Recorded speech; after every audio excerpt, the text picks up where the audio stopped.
Good morning to all. आज हम देखेंगे थर्मोडायनेमिक स्टेट वेरिएबल। ठीक है, इसके पहले हमने देख लिया था थर्मोडायनेमिक का फर्स्ट लॉ ऑफ थर्मोडायनेमिक और उसको विथ एग्जांपल एक्सप्लेन किया था। ठीक है, वैसे अभी इसमें से काफ़ी सारा पार्ट डिलीट हो गया है, तो अभी तो वो पार्ट मैं नहीं ले रही हूँ। ठीक है, थर्मोडायनेमिक स्टेट वेरिएबल ले रहे हैं। ठीक है, तो वेरिएबल क्या होता है? वेरिएबल वर्ड से ही हमें क्या समझ में आता है? वेरिएबल मतलब जो चेंज हो सकता है। अब हम यहाँ पे बात करते हैं सिस्टम की। ठीक है, कोई भी एक सिस्टम है, हम सिस्टम की बात करते हैं। अब इस सिस्टम में क्या क्या चेंज हो सकता है? एक तो इसका टेम्परेचर चेंज हो सकता है, हीट कम ज़्यादा दे करके टेम्परेचर चेंज हो सकता है, वॉल्यूम चेंज हो सकता है। ठीक है, प्रेशर ऊपर से दिया तो वॉल्यूम चेंज होगा, हीट हमने दिया तो वॉल्यूम चेंज होगा। ठीक है, फिर प्रेशर चेंज हो सकता है, टेम्परेचर, प्रेशर, वॉल्यूम, फिर डेंसिटी भी चेंज हो सकती है। ठीक है, मास चेंज हो सकता है, मतलब यदि हमने इसको हीट दिया, ये इवेपोरेट हो रहा है, तो इसका मैटर कुछ चेंज मतलब एटमॉस्फेयर में चला जाएगा, तो क्या होगा? मैटर कुछ कम हो जाएगा। तो इस तरह से इसका मटेरियल जो है, मैटर जो है, अब मैटर की डेंसिटी बोलो, मैटर का मास बोलो, ये भी चीज़ें चेंज हो सकती है। तो मतलब क्या क्या चेंज हो सकता है? जो जो चेंज हो सकता है उसी को हम वेरिएबल बोलेंगे।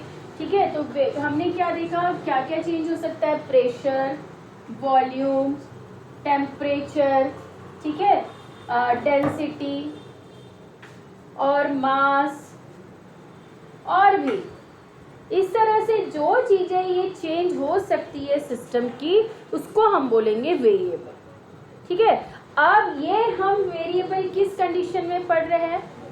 थर्मोडायनामिक स्टेट में पढ़ रहे हैं, तो इसी को हम बोलेंगे थर्मोडायनामिक स्टेट वेरिएबल। ठीक है, तो ये होता है स्टेट वेरिएबल। अब ये क्या शो कर रहे हैं? ये सिस्टम का क्या शो कर रहे हैं? प्रॉपर्टी शो कर रहे हैं। प्रॉपर्टी मतलब कितना प्रेशर है, कितना वॉल्यूम है, कितना टेम्परेचर है। दूसरा उसकी स्टेट शो करेंगे कि कौन से स्टेट में है, मतलब लिक्विड है, सॉलिड है, गैस है, ये स्टेट शो करेंगे। तो इस तरह से ये जो वेरिएबल है वो इस सिस्टम की क्या बताते हैं? कैरेक्टरिस्टिक्स बताते हैं, या प्रॉपर्टी भी बोल सकते हैं। तो प्रॉपर्टी बताते हैं, उस सिस्टम की प्रॉपर्टी बताते हैं। तो जो प्रॉपर्टी को डिफाइन करते हैं, सिस्टम की प्रॉपर्टी को डिफाइन करते हैं, उसे हम बोलेंगे थर्मोडायनेमिक स्टेट वेरिएबल। ठीक है, अब ये जो वेरिएबल होते हैं, ये होते हैं दो टाइप से।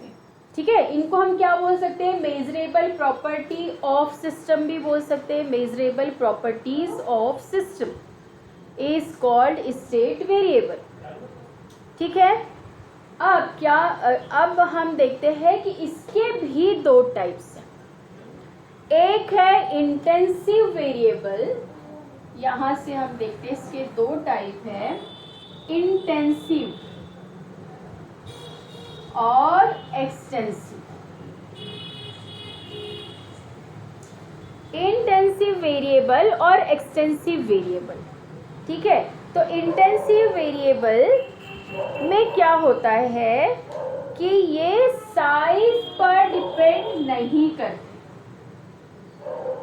जैसे ये मैंने एक ले लिया है बीकर, इसमें कोई भी गैस पार्टिकल है। ठीक है, अब ये गैस पार्टिकल है या लिक्विड पार्टिकल है, या एक लिक्विड है या दो का मिक्सचर है या तीन का मिक्सचर, कुछ भी हो सकता है। ठीक है, तो हो सकता है कि यदि ये मिक्सचर है तो कुछ पार्टिकल छोटे होंगे, कुछ बड़े होंगे, इस तरह से साइज अलग अलग होगा। ठीक है, यहाँ पर जो मैटर है उसका, सब्सटेंस का। तो इंटेंसिव वेरिएबल जो होते हैं वो मॉलिक्यूल के, सिस्टम के साइज पर डिपेंड नहीं करेंगे। Do not depend on size of system. Okay, these variable do not depend on size of system. ये सिस्टम के साइज पर डिपेंड नहीं करते. इंटेंसिव और एक्सटेंसिव वेरिएबल क्या होगा, ये इसके साइज पर डिपेंड करेंगे कि इसके अंदर जो मैटर है उनका साइज क्या है. तो ये हम क्या लिखेंगे, it depends on size of system.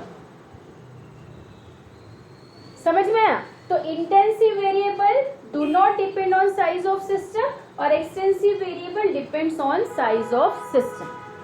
बस इतना ही डिफरेंस है ये दोनों में. ठीक है, तो वेरिएबल को भी दो पार्ट में दो कैटेगरी है इसकी, दो जगह कैटेगराइज किया है इसे. फर्स्ट है इंटेंसिव और सेकंड है एक्सटेंसिव. इंटेंसिव साइज पर, सिस्टम के साइज पर डिपेंड नहीं करता. छोटा बड़ा कुछ भी साइज हो सकता है इसमें. तो साइज किसके होंगे, मॉलिक्यूल्स के होंगे. ठीक है, अब एक टाइप का मटेरियल है तो एक जैसा साइज होगा, लेकिन मटेरियल यदि डिफरेंट है तो साइज चेंज भी हो सकता है. ठीक है, और एक्सटेंसिव कैसे होंगे, वो सिस्टम के साइज पर डिपेंड करेंगे. ठीक है, ये बात आपको ध्यान रखना है कि वेरिएबल क्या होते हैं और उनकी कैटेगरीज क्या होती है. ठीक है, अब हम देखते हैं थर्मोडायनेमिक इक्विलिब्रियम.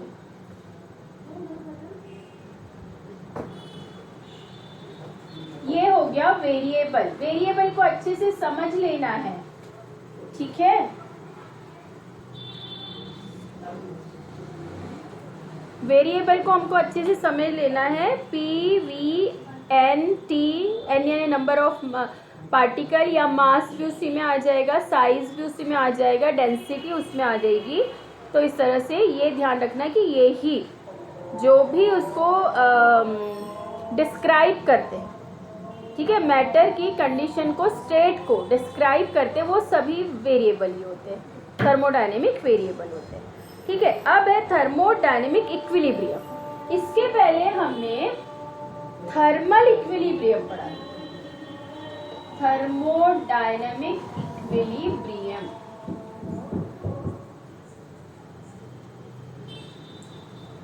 ठीक है, मतलब कोई भी सिस्टम थर्मोडायनेमिक इक्विलिब्रियम में कब होगा. ठीक है, थर्मल इक्विलिब्रियम पढ़ा था हमने. थर्मल इक्विलिब्रियम ये कंडीशन थी कि सिस्टम और एनवायरनमेंट के बीच में हीट का ट्रांसफ़र नहीं होना चाहिए, मतलब दोनों का टेम्परेचर सेम होना चाहिए, तब वो थर्मल इक्विलिब्रियम में होते हैं. अभी हम देखेंगे थर्मोडायनेमिक इक्विलिब्रियम, मतलब कोई सिस्टम, टोटल पूरा सिस्टम कब थर्मोडायनेमिक इक्विलिब्रियम में होगा. उसके लिए उसे 3 इक्विलिब्रियम को फॉलो करना है, या वो जो सिस्टम है वो तीनों इक्विलिब्रियम पोजीशन में होने चाहिए. वो 3 या वो 3 इक्विलिब्रियम है मैकेनिकल,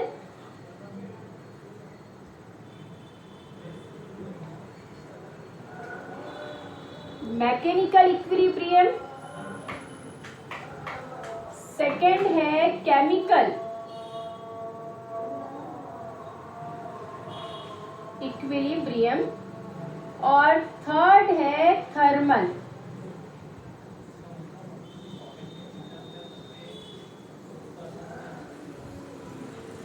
तो देखो, थर्मल तो हमने पढ़ लिया है.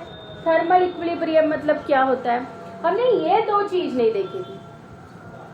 पर कोई भी सिस्टम थर्मोडायनेमिक इक्विलिब्रियम में बोलने के लिए उसको क्या करना है, ये तीनों इक्विलिब्रियम में होना चाहिए. एक भी यदि इक्विलिब्रियम में नहीं हुआ वो, तो थर्मोडायनेमिक इक्विलिब्रियम में नहीं होगा. समझ में आया. तो उसको थर्मोडायनेमिक इक्विलिब्रियम में होने के लिए ये सारे इक्विलिब्रियम में होना चाहिए वो सिस्टम. ठीक है, तो पहला है मैकेनिकल. तो मैकेनिकल में पहला पॉइंट क्या है? मैकेनिकल का मतलब होता है वर्क, वर्क या फोर्स, फोर्स, प्रेशर, ये सारी बातें होती है। ठीक है, तो यहाँ पर ये क्या है, सिस्टम में कोई unbalanced force, unbalanced force apply नहीं होना चाहिए। अनबैलेंस्ड फोर्स मतलब अब यदि ये कोई सिस्टम है, ठीक है, इस पर मैं यहां से कोई फोर्स अप्लाई करूंगी, यदि हाँ, मैं क्या बता रही थी, यहां मैंने एक्सटर्नल फोर्स अप्लाई किया, फोर्स।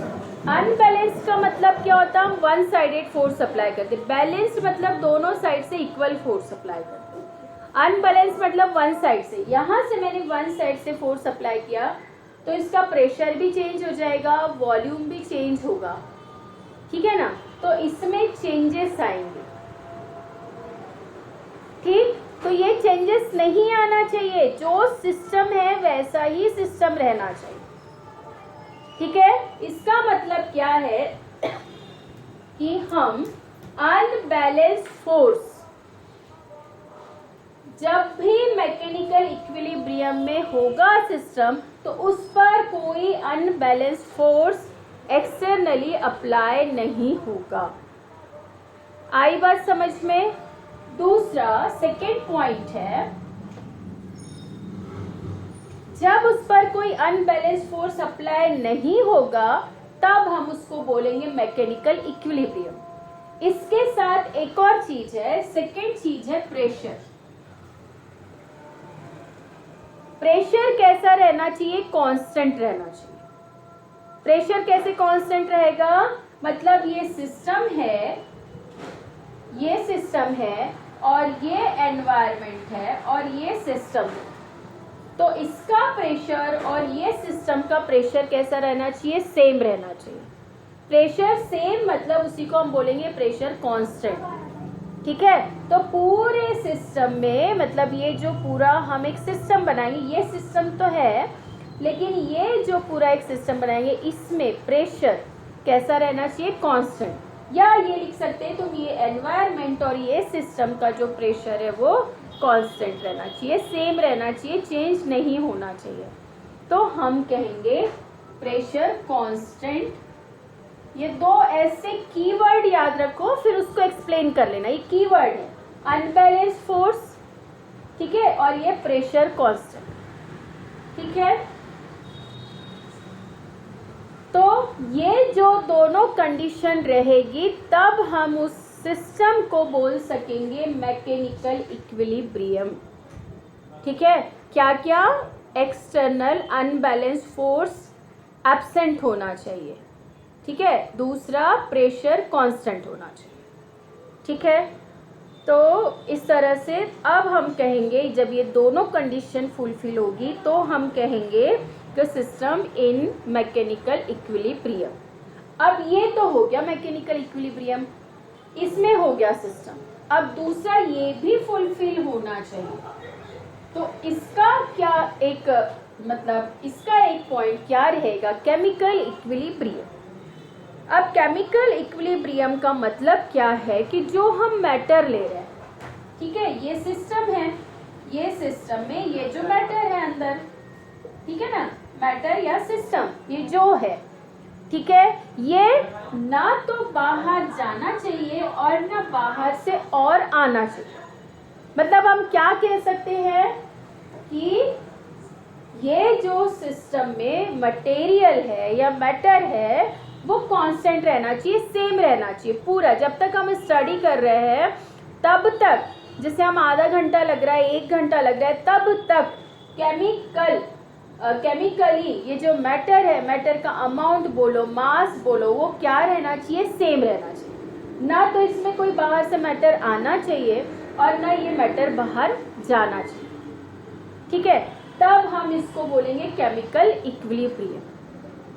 दूसरा, अब ये कंडीशन कैसे हो सकती है कि हम पूरा सिस्टम ले रहे हैं, इसको हीट दे रहे हैं, ठीक है, ये जैसे ये वाटर है और इसको हीट दे रहे हैं, फिर भी हमको इसको बताना है कि थर्मोडायनेमिक इक्विलिब्रियम में है, ठीक है। लेकिन जब हम हीट देंगे और यदि ये ढक्कन खुला है, यहाँ पे लीड नहीं है, ठीक है, तो जब ये वाटर बॉईल होगा तो इसका क्या होगा, वेपोराइजेशन होगा, तो इसका मैटर मॉलिक्यूल्स ऊपर जा रहे, बाहर जा रहे, एनवायरनमेंट में जा रहे, तो इसका मैटर कम होगा। तो ये इक्विलिब्रियम में हुआ क्या, नहीं, केमिकल इक्विलिब्रियम में नहीं हुआ, क्योंकि इसका मैटर ट्रांसफर हो रहा है, ठीक है। तो मैटर ट्रांसफर नहीं होना चाहिए। दूसरा, मैटर का जो कॉम्बिनेशन है, ठीक है, मैटर का जो कॉम्बिनेशन है, क्योंकि हो सकता है, मैंने अभी सिर्फ वाटर की बात करी, लेकिन मैंने उसमें वाटर और प्लस नमक, सॉल्ट, इसका सोल्यूशन मैंने दिया है वहां पर, ठीक है। वहां जो सोल्यूशन लिया, जो सिस्टम लिया मैंने, उसमें सिर्फ वाटर नहीं लिया, उसमें मैंने सोडियम क्लोराइड भी लिया है, ठीक है। तो इसका जो प्रपोर्शन है, हो सकता है मैंने 10 ग्राम सॉल्ट लिया है और 100 ग्राम वाटर लिया है ना, 100 मिलीलीटर वाटर लिया है, और 10 ग्राम मैंने सॉल्ट लिया है।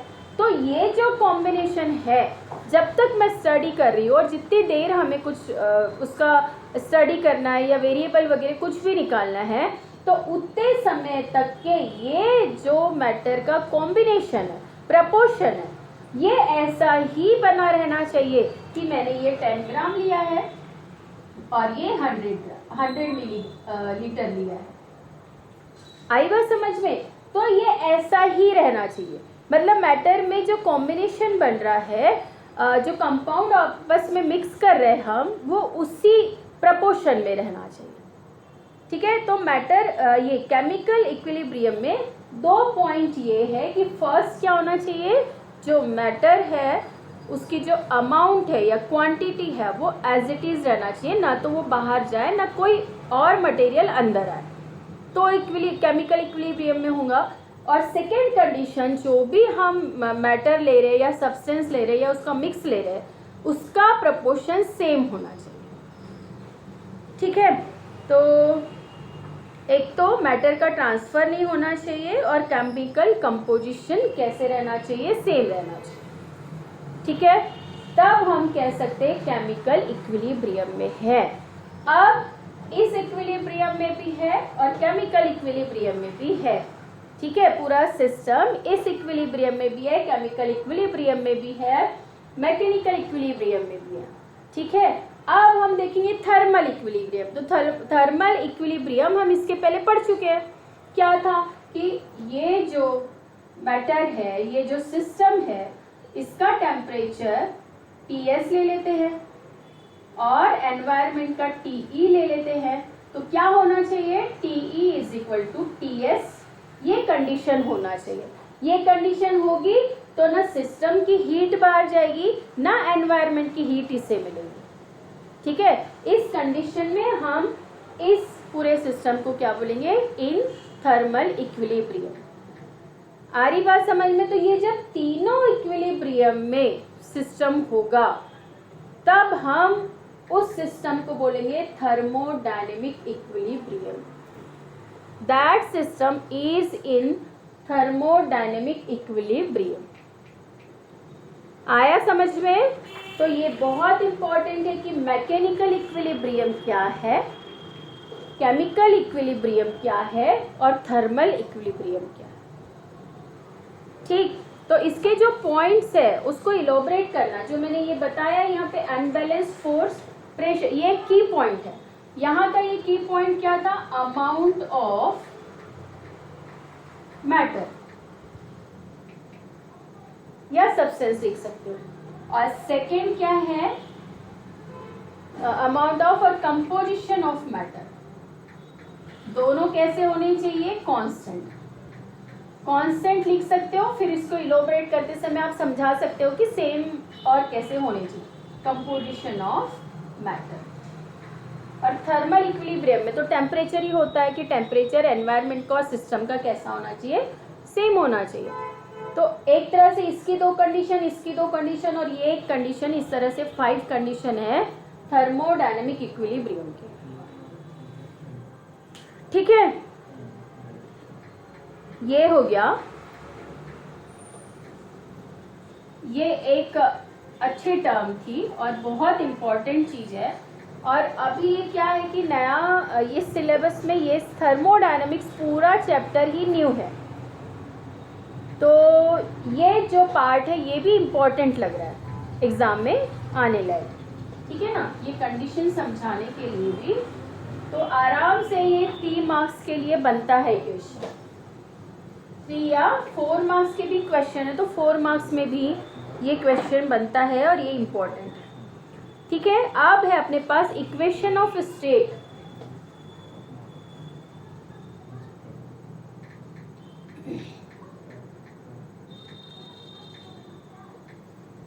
स्टेट या स्टेट वेरिएबल भी बोल सकते हैं अपन,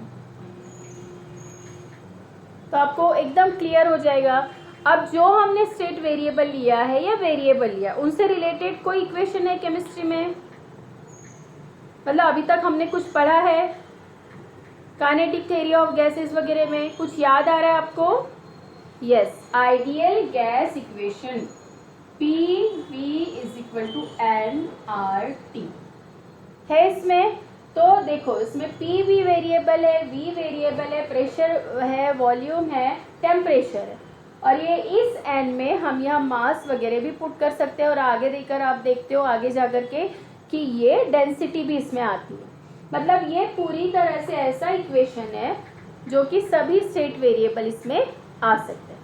तो इस इक्वेशन को हम बोलते हैं, ये आइडियल गैस इक्वेशन को हम बोल सकते हैं इक्वेशन ऑफ स्टेट वेरिएबल, ठीक है। अब हम ग्राफ से समझेंगे कि सिस्टम में किस तरह से चेंज वर्क डन होता है, ठीक है, या वर्क डन होता है या नहीं होता, या पॉजिटिव होता है या नेगेटिव होता है, जो हम पहले देख चुके हैं कि सिस्टम यदि वर्क कर रहा है तो पॉजिटिव होता है। फिर से वापस एक बार मैं रिवाइज कर रही हूँ क्योंकि ये बहुत इम्पॉर्टेंट चीज़ है। तो सिस्टम खुद वर्क कर रहा है, ठीक है, सिस्टम वर्क कर रहा है तो वो वर्क होता है पॉजिटिव, और सिस्टम पर वर्क किया जा रहा है, ठीक है, तो वो होता है नेगेटिव। सिस्टम यदि एनर्जी गेन करता है तो वो एनर्जी होगी पॉजिटिव। सिस्टम यदि किसी को एनर्जी दे रहा है तो वो एनर्जी होगी नेगेटिव। ये 4 चीज़ बहुत अच्छे से आपको ध्यान रखना है। अब यही हम ग्राफ के थ्रू समझेंगे, ठीक है, और क्या वर्क डन होता है, ग्राफ में हम वो वर्क डन कैसे फाइंड करेंगे, ठीक है। तो ये ग्राफ है, इसको हम एक्चुअली ये जो 3 वेरिएबल है P, V और T, ये तो कांस्टेंट ही है, ठीक है। तो P, V, T है, तो हम ग्राफ यदि 2 डायमेंशनल ग्राफ ड्रॉ करते हैं तो हमको उसमें 2 वेरिएबल चाहिए, तो हम थर्ड को कांस्टेंट रखते हैं। तो जनरली हम PV डायग्राम देखते हैं, कौन से? PV डायग्राम या ग्राफ, ठीक है, जहां पर हम क्या रखेंगे, T को कांस्टेंट, मतलब कोई भी एक टेम्परेचर पर प्रेशर और वॉल्यूम को चेंज करें, ठीक है, तो वो होगा कांस्टेंट टेम्परेचर पर PV ग्राफ, ठीक। तो हम एक जनरल यदि ग्राफ लेते हैं,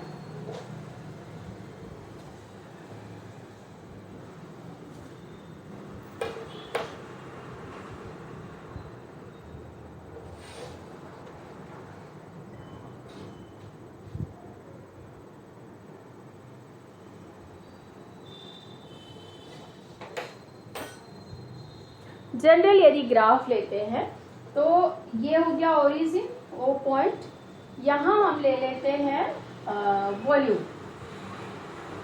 टेम्परेचर तो कांस्टेंट है, यहाँ ले लेते हैं हम प्रेशर। वॉल्यूम यदि मैं कम ले रही इनिशियली, वॉल्यूम VI, और यहाँ ले लेती हूँ मैं VF, वॉल्यूम चेंज हो रहा है VI से VF तक, तो कम वॉल्यूम के लिए प्रेशर ज़्यादा होगा, यहाँ मैं ले लेती है PI, और यहाँ कहीं ये मैं ले लेती हूँ PF। क्यों? क्योंकि हमारे पास रिलेशन क्या है, P is inversely proportional to 1/V, ठीक है ना, मतलब P is inversely proportional to V। यदि VI में कम है तो PI ही ज़्यादा होगा, और यदि V ज़्यादा है, वॉल्यूम ज़्यादा है, मतलब प्रेशर कम होगा। ये रिलेशन आएगा। तो ये ग्राफ जब हम ड्रॉ करेंगे तो ये ग्राफ ऐसा बनेगा। मतलब इसमें बहुत सारे पॉइंट है, मतलब हर पॉइंट पर हम वॉल्यूम और प्रेशर ले रहे हैं, फिर वो सारे पॉइंट्स को हमने मिला दिया है, तो हमको ऐसा कर्व टाइप ग्राफ मिला है। ठीक है, ये कर्व टाइप ग्राफ मिला है। तो इस पॉइंट पर VI वॉल्यूम है, जबकि प्रेशर PI है। प्रेशर यहाँ पर PI है। ठीक है, अब ये प्रेशर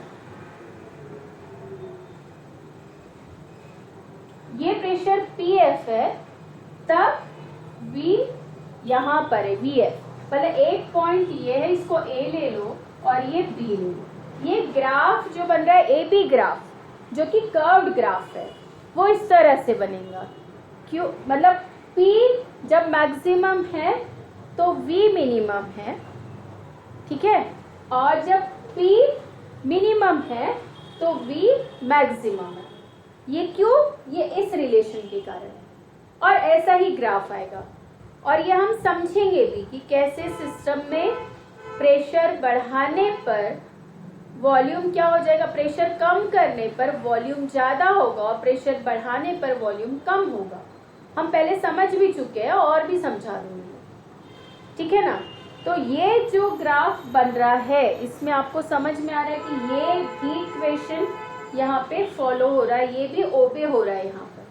ठीक है, तो इस टाइप के ग्राफ को हम बोलते हैं PV ग्राफ। इसमें आपको अच्छे से समझ में आ रहा होगा। ये I मतलब इनिशियल लिया है और F मतलब फाइनल। इनिशियल जब वॉल्यूम है तो इनिशियल प्रेशर कैसा है, मैक्सिमम।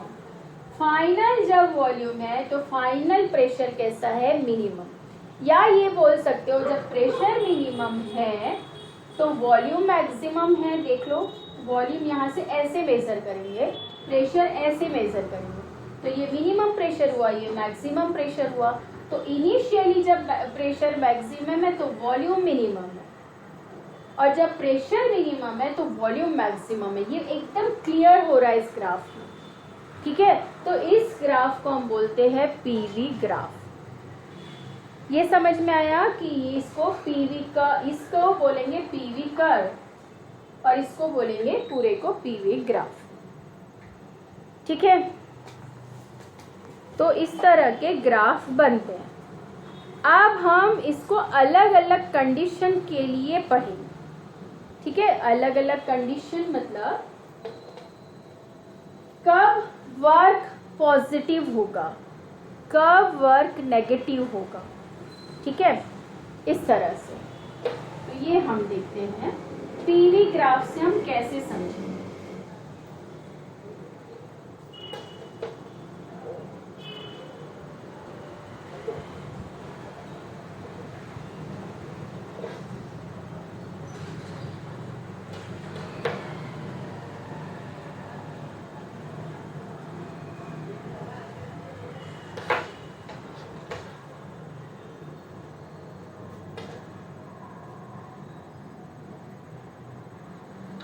ये ग्राफ अभी मैंने यहाँ तक बनाया।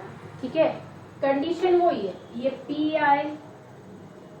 ठीक है, अब मैंने यहाँ पर खत्म कर दिया, तो ये फाइनल हो गया, ये हो गया PF। ये वाली जो लाइन हो जाएगी यहाँ पर जो आएगा, ये वॉल्यूम है, तो ये हो जाएगा VI। PI का करस्पॉन्डिंग VI और PF का करस्पॉन्डिंग ये हो जाएगा VF। ठीक है, सेम है, बस मैंने ये थोड़ा सा ये पोर्शन बढ़ा दिया है कि ये जो ग्राफ है वो यहीं खत्म हो रहा है। ठीक है, लेकिन इससे समझ में आ रहा है कि जब I मैक्सिमम है तो ये V मिनिमम है, और ये मिनिमम है तब ये वॉल्यूम मैक्सिमम। ये चीज़ें समझ में आ रही है। ये ग्राफ, ये वन कंडीशन, फर्स्ट पोजीशन ये है इसकी, सेकेंड पोजीशन ये है, मतलब ये इस तरफ जा रहा है। ठीक है, मतलब प्रेशर क्या हो रहा है, ये 1 से ये 2 पर जाते तक प्रेशर कम हो रहा है। ठीक है, प्रेशर कम हो रहा है और ये 1 से 2 जाते तक वॉल्यूम इंक्रीज हो रहा है। ये कंडीशन कब रहती है, जो हमने ये वाला पिस्टन वाले में हमने ये एक्सप्लेन किया था ना, यहाँ ये हमने पिस्टन लिया, ठीक है, ये पिस्टन था और ये सिलिंड्रिकल एक कंटेनर था जिसमें कि गैस रखी हुई है। ठीक है, वॉल्यूम कब इंक्रीज होगा या प्रेशर कब कम होगा, जब ये पिस्टन बाहर जाएगा। जब ये पिस्टन बाहर जाएगा मतलब गैस इस पर वर्क करेगी। ठीक है, तो वॉल्यूम इंक्रीज हो जाएगा और प्रेशर कम होगा। तो ये वाली कंडीशन में, ठीक है, ये वाली कंडीशन में ये वाला ग्राफ बनेगा। समझ में आया, 1 to 2, जब क्या प्रेशर कम हो रहा है और वॉल्यूम इंक्रीज हो रहा है। ठीक है, तो यहाँ पर हम लिख भी सकते हैं यहाँ पे साइड में कि प्रेशर डिक्रीजेस, ये पॉइंट्स ही आएंगे, आप इस तरह से इसको एक्सप्लेन करोगे तो ये पॉइंट्स आएंगे कि pressure decreases and volume increases. अब इसको थोड़ा सेंटेंस के फॉर्म में लिख देना है आपको। ठीक है, देन वर्क डन, तो वर्क डन का फॉर्मूला हमने निकाल चुके हैं, क्या होता है VI/VF PdV। याद आया आपको, ये इक्वेशन हमने फाइंड किया था, Newton first law of thermodynamic का इक्वेशन है ये। ठीक है, ये इक्वेशन फाइंड किया था हमने। तो जो ये वर्क डन है, अब ये क्या है PdV, P इसे हम बाहर निकालते हैं dV, तो VI minus VF minus VI, higher limit minus lower limit होता है, तो VF माइनस VI। अब आप यहाँ देखोगे, यहाँ जो भी आंसर आएगा प्रेशर तो पॉजिटिव ही होगा, VF ज़्यादा है VI कम है, तो ये भी जो क्वांटिटी आएगी वो पॉजिटिव ही आएगी। तो वर्क डन हमारा कैसे आएगा, पॉजिटिव आएगा। ठीक है, तो ये कंडीशन में वर्क डन हमारा कैसे आएगा, integration of PdV is greater than 0। समझ में आया, या फिर हम कह सकते हैं जब वर्क डन ग्रेटर देन 0 है मतलब पॉजिटिव है, तब ग्राफ ऐसा बनेगा। या दूसरी कंडीशन ये बोल सकते हैं ग्राफ यदि ऐसा है तो वर्क डन कैसा है, पॉजिटिव है। अब दूसरा, इस ग्राफ में वर्क डन कैसे फाइंड करेंगे, PdV ये तो फाइंड कर लिया, लेकिन वर्क डन फाइंड कैसे करेंगे डायरेक्ट।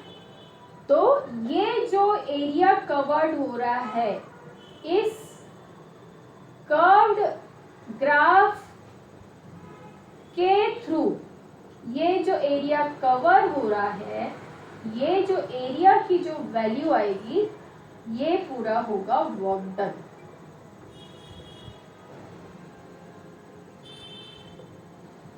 ठीक है, ये जो पूरा एरिया कवर हो रहा है ये एरिया होगा इसकी वैल्यू, W की वैल्यू या PdV की वैल्यू। आ रही है बात समझ में। तो ये हो गया PV diagram for work done is positive. When the work done is positive, the diagram, the graph will be like this. Okay, अब अगले ग्राफ की तरफ चलते हैं जब वर्क डन नेगेटिव होगा। ठीक है, ग्राफ यही रहने देती हूँ मैं, थोड़ा इसी में एक्सप्लेन करती हूँ।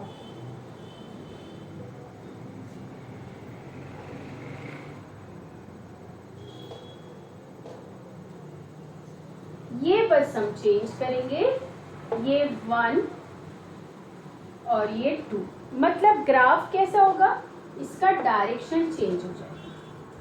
पहले मैंने प्रेशर रखा कम और बाद में प्रेशर हमने लिया ज्यादा, P1 P2।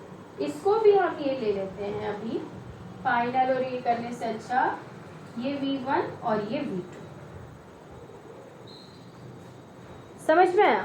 तो और ग्राफ का डायरेक्शन देखो किस साइड हो गया, अभी 1 से 2 ऐसा जा रहा है, क्योंकि मैंने पहले प्रेशर लिया कम प्रेशर में वॉल्यूम इतना आया, तो P1 का करस्पॉन्डिंग V1 हो गया, तो ये वाले पॉइंट के कंपोनेंट क्या हो गए, P1 V1। फिर प्रेशर बढ़ाया, तब वॉल्यूम कम हो गया, तो उसका कंपोनेंट ये आया V2, तो ये हो गया P2 V2। इसके पहले में अलग था, ये 1 था ये 2 था, बस इतना ही डिफरेंस करना, ठीक है। अब पहले ये कंडीशन थी, बाद में ये कंडीशन आई, तो आप यहाँ देखो पहले V1 था, यहाँ हमने लिखा था ना इसका P, ये VI/VF था, तो ये V1 V2 लेते हैं, तो यहाँ पर क्या आ जाएगा V2 माइनस V1, ठीक है। अब यहाँ देखो V2 कैसा आएगा, कम, और V1 आएगा ज्यादा, तो ये आंसर माइनस में ही आएगा, ठीक है। तो वर्क डन कैसा आ गया, नेगेटिव आ गया, ठीक है। तो ऐसी कंडीशन में क्या हो रहा है, पहले प्रेशर हो रहा है कम, मतलब जब हम वो वर्क वाली बात करते हैं, सिस्टम ये सिलेंडर की बात करते हैं, ठीक है ना, ये पिस्टन और ये गैस फिल की हुई है, ठीक है।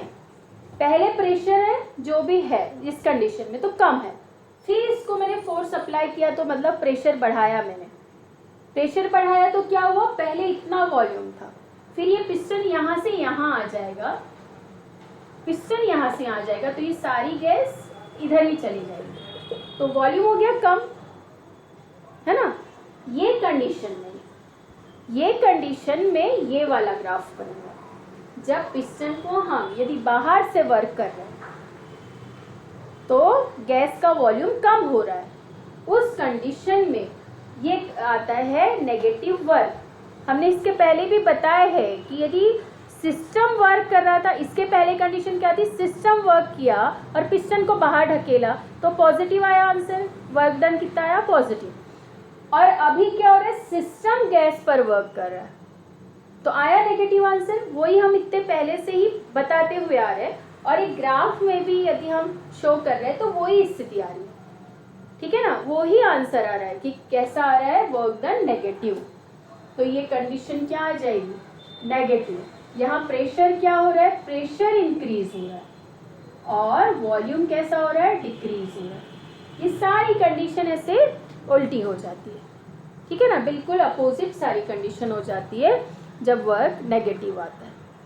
आ रही बात समझ में। तो आपको ये ध्यान रखना है, पीवी डायग्राम से वर्क डन पॉजिटिव नेगेटिव कैसे होता है आपको ये एक्सप्लेन करना होगा।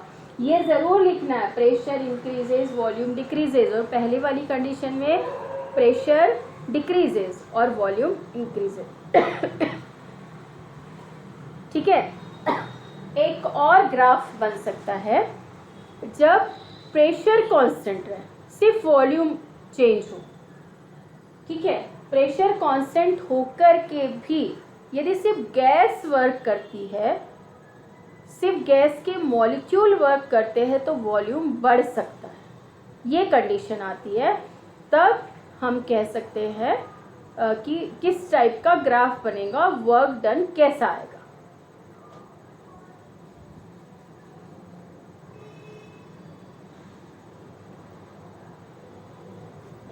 अब हमें प्रेशर कांस्टेंट रखना है, तो प्रेशर बस ये लिया हमने,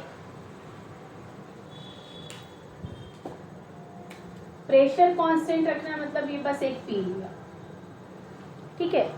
अब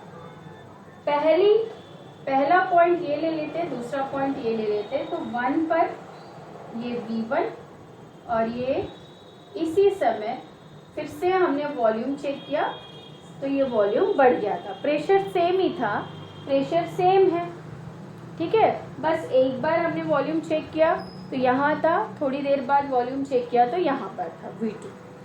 अब इसमें भी वर्क डन जो निकालेंगे वो ये पूरा शेडेड पोर्शन जो रहेगा, ये पूरा अंडर ये ग्राफ हो गया, तो इस ग्राफ के अंदर जो पोर्शन आ रहा है ये पोर्शन पूरा क्या रहेगा, वर्क डन रहेगा।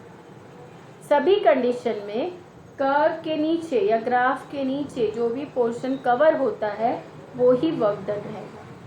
अब देखो वर्क डन है तो यही वॉल्यूम इंक्रीज हो रहा है, ठीक है, तो यही V1 V2 P dV increase हो रहा है, फिर से dV तो पॉजिटिव ही आएगा, इसका मतलब वर्क डन कैसा रहेगा, पॉजिटिव ही रहेगा, क्योंकि P की वैल्यू भी कुछ ना कुछ रहेगी और dV भी कैसा आ रहा है, पॉजिटिव आ रहा है, क्योंकि V2 ज्यादा है और V1 कम है। तो इस कंडीशन में भी वर्क डन, जब बात हमने पहले से ही की है कि सिस्टम, यदि कोई भी कंडीशन में सिस्टम खुद वर्क कर रहा है तो उसका वर्क डन कैसा आएगा, पॉजिटिव। इसलिए ये भले ही यहाँ पर प्रेशर कांस्टेंट है पर फिर भी सिस्टम वर्क कर रहा है ना, तभी तो वॉल्यूम बढ़ रहा है। तो ऐसे कंडीशन में वर्क डन कैसा आएगा, पॉजिटिव ही आएगा, ठीक है। तो ये हो गया पीवी डायग्राम और उसमें हमने ये वेरिएबल्स को किस तरह से डिस्क्राइब किया, ठीक है। इसके बाद अब है थर्मोडायनेमिक प्रोसेस, उसमें भी यही सारे डायग्राम और यही ग्राफ लेकर के हमको समझाना है कि प्रोसेस क्या होती है, ठीक है।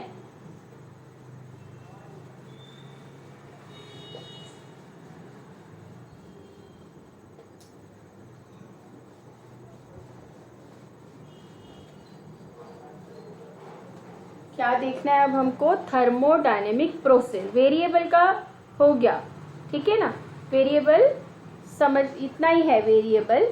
अब हम देखेंगे थर्मोडायनेमिक प्रोसेस।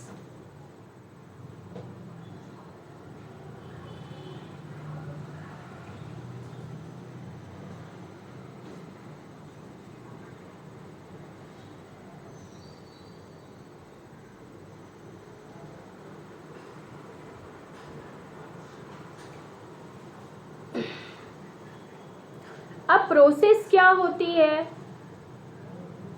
ये तो हमने पहले ही समझा था कि प्रोसेस क्या होती है, जिसमें सिस्टम की स्टेट चेंज होती है, ठीक है। जिसमें स्टेट चेंज होगी, स्टेट वेरिएबल चेंज होंगे, वो ही प्रोसेस होगी। मतलब उस सिस्टम पर कुछ न कुछ हम वर्क कर रहे हैं और उसकी कंडीशन, उसकी स्टेट चेंज हो रही है, तो वो है प्रोसेस। तो इसको चेंज करने के लिए मतलब पहले क्या, एक तो दो चीज़ें लेंगे, इनिशियल स्टेट और फाइनल स्टेट। तो क्या चेंज हो रहा है, स्टेट चेंज हो रही है। तो जिसमें सिस्टम की स्टेट चेंज होती है उससे ही हम क्या बोलेंगे, थर्मोडायनेमिक प्रोसेस। अब हमने यहाँ पर देखा था, जो कर्व लिया था उसमें हमने क्या देखा कि एक बार स्टेट वन पोजीशन में है तब उसकी स्टेट क्या है, पी क्या है, उसका वी क्या है, अलग अलग थे। जैसे P1 V1 ये कोऑर्डिनेट थे। जब टू स्टेट पे आए, ग्राफ बन गया, ड्रॉ कर लिया, सेकेंड वाली स्टेट पे आए, फाइनल स्टेट पे आए, तब उसके कोऑर्डिनेट थे, यहाँ पे PF VF ले लेते, इनिशियली हम PI VI ले लेते और फाइनली हम PF VF ले लेते, तो ग्राफ वही बनेगा और वर्क डन भी वैसे ही आएगा, पॉजिटिव। और वर्क डन फाइंड भी वही शेडेड एरिया से करेंगे कि वर्क डन इतना होगा, ठीक है। बस हमें ये बताना है कि किस तरह से चेंज होता है। तो वो चेंज भी वैसे हम लोग पढ़ चुके हैं, पॉइंट्स थोड़े से चेंज है पर है ग्राफ वही, ग्राफ वैसे ही आएगा, सेम ग्राफ आएगा।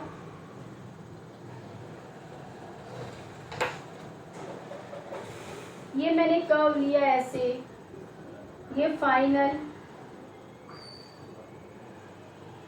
ये PI PF, सर अभी पढ़ा नहीं, पढ़ना थोड़ा टीडियस लगता है। VI VF, ठीक है। तो इसके कोऑर्डिनेट हो जाएंगे PI VI और इसके कोऑर्डिनेट हो जाएंगे PF और VF, ठीक है। और ये जो पोर्शन रहेगा ये पूरा वर्क डन, वही सेम चीज है, बस इसमें हमको क्या क्या पॉइंट्स लिखेंगे। When system changes from A to B along the path 1, ठीक है, ये पाथ 1 बोलेंगे या जो भी पाथ बोलो, या इसको ए और बी बोलो तो ए बी पाथ बोलो। इसके अकॉर्डिंग सिस्टम चेंज हो रहा है। इनिशियल स्टेट है ए, फाइनल स्टेट है बी। ठीक है, तो इस कंडीशन में क्या दिख रहा है आपको? सेकेंड पॉइंट क्या होगा? पहला पॉइंट तो ये हो गया कि सिस्टम चेंज हो रहा है from point A to B. Initial coordinate of P V, P I V I and final coordinate is P F V I. ये ले लिया, उस ये पहला पॉइंट हो गया। सेकेंड पॉइंट क्या लिखोगे कि प्रेशर डिक्रीजेस।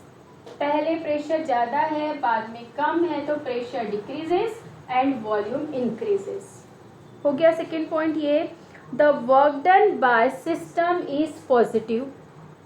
आपको ये एक्सप्लेन नहीं करना है कैसे पॉजिटिव होगा, यहाँ पे सिर्फ आपको लिखना है वर्क डन कैसा रहेगा, पॉजिटिव। ठीक है, और फोर्थ पॉइंट लिखना है कि work done equal to under area covered under the curve. ठीक है, ये कर्व के अंडर में जो एरिया कवर हो रहा है वही वर्क डन होगा। इस तरह से ये 4 पॉइंट आपको यहाँ पे लिखना है। ठीक है, थर्मोडायनेमिक प्रोसेस में क्या क्या था? फर्स्ट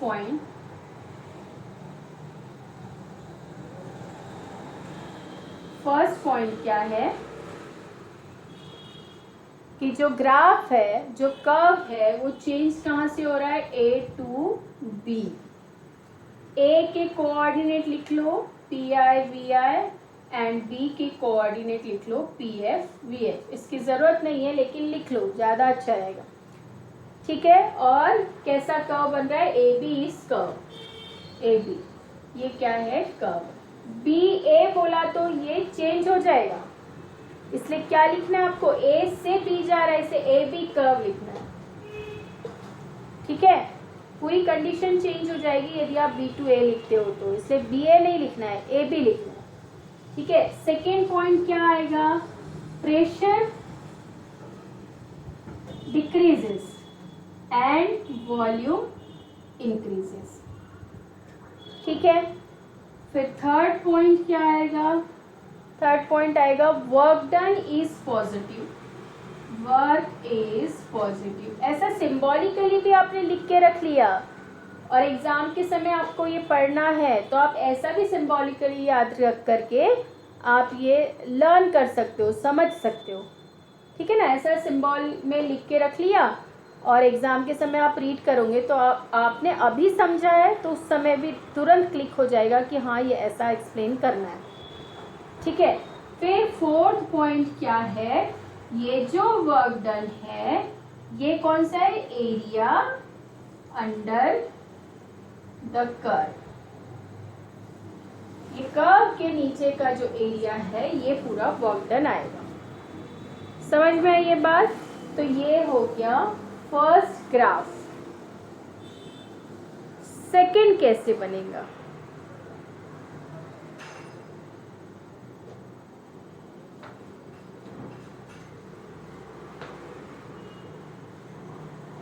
सेकेंड में हम क्या करते हैं, एक बार वॉल्यूम कांस्टेंट रख के प्रेशर कम ज़्यादा करते हैं और एक बार प्रेशर कांस्टेंट रख के वॉल्यूम को कम ज़्यादा बताते हैं।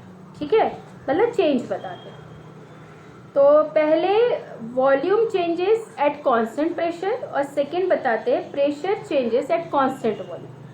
ठीक है, तो इसके लिए ग्राफ तो हमारा एक स्ट्रेट लाइन टाइप ही बनेगा, क्योंकि ये प्रेशर यदि मैंने लिया तो वॉल्यूम वी आई और वी एफ, तो क्या हो जाएगा? ये वाला ग्राफ बनेगा। ठीक है, अब मैंने इसको चेंज किया, पी आई पी एफ, मैंने वॉल्यूम कांस्टेंट रखा। ठीक है, तब ग्राफ क्या बन जाएगा?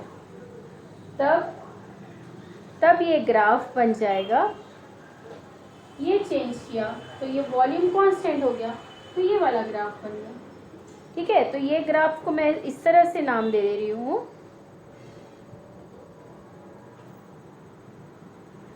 ये ए, ये बी और ये सी।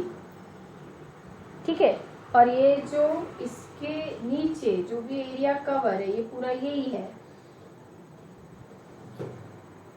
आई बात समझ में? तो फर्स्ट टाइम वॉल्यूम चेंज हो रहा है, या तो यही वाला प्रेशर ले लो कांस्टेंट, या ये प्रेशर कांस्टेंट, कोई भी एक ले लो, ठीक है।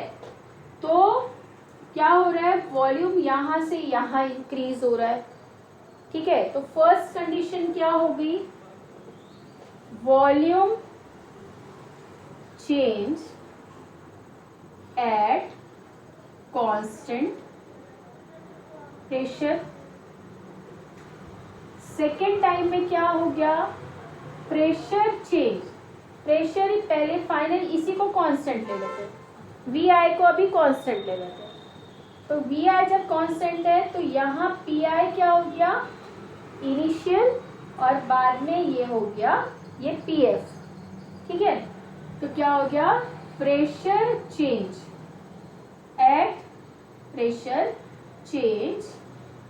एट कांस्टेंट वॉल्यूम, ठीक है। ये समझ में आया?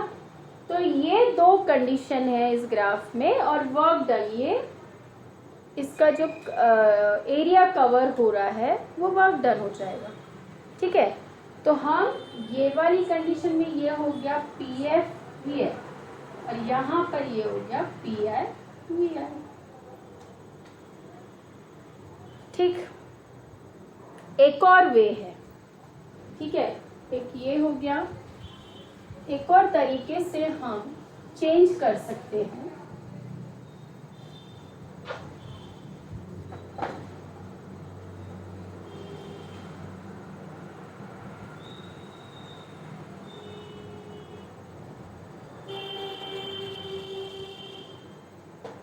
अभी सिर्फ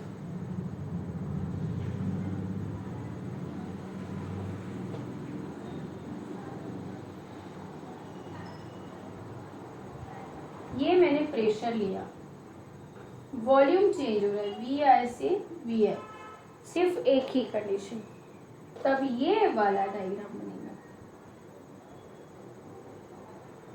प्रेशर एक ही है, वॉल्यूम वी आई से वी एफ चल रहा है, तो ये जो एरिया है वो वर्क डन हो जाएगा, ठीक है।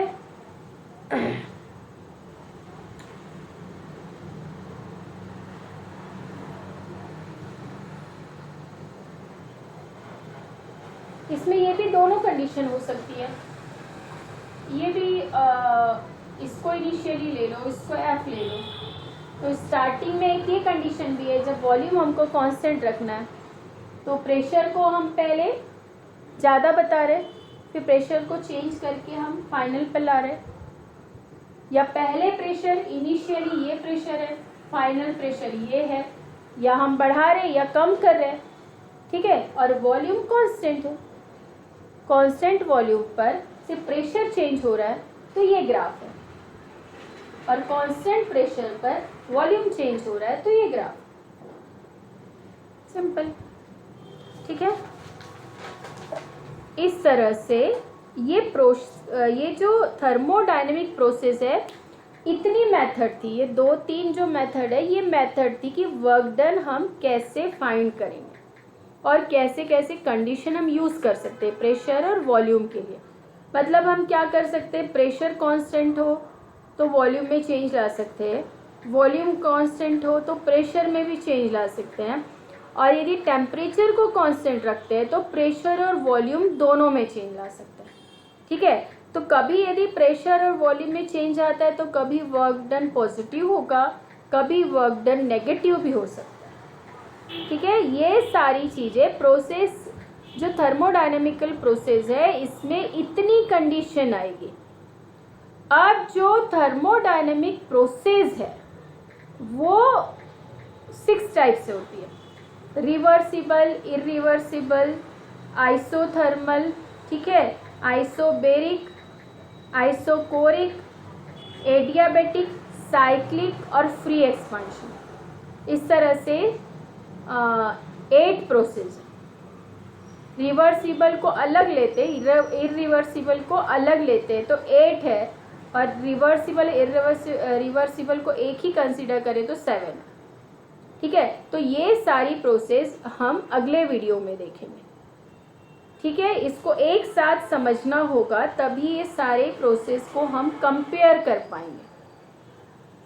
ठीक है, तो ये मेथड थी, ये वे था कि हम थर्मोडायनेमिक प्रोसेस किस तरह से कर सकते हैं। अब ये प्रोसेस के अकॉर्डिंग क्या चेंजेस आते हैं, कैसी स्टेट चेंज होती है, उसके अकॉर्डिंग ये प्रोसेस को और भी कैटेगराइज किया है ये 7 टाइप्स में, 7-8 टाइप्स में। ठीक है, तो इसके बारे में डिटेल अब हम नेक्स्ट वीडियो में देखेंगे। ठीक है, तो चलो आज इसको समझो और इसको रिपीट करके देखना वीडियो को, यदि कोई चीज़ें नहीं समझ में आई है तो। चलो ठीक है, और डाउट हो तो कुछ आप लिख सकते हो वैसे पर्सनल में मुझे कि ये नहीं समझ में आया, तो मैं वापस कोई और वीडियो में उसको एक्सप्लेन कर सकती हूँ। ठीक है, चलो बाय।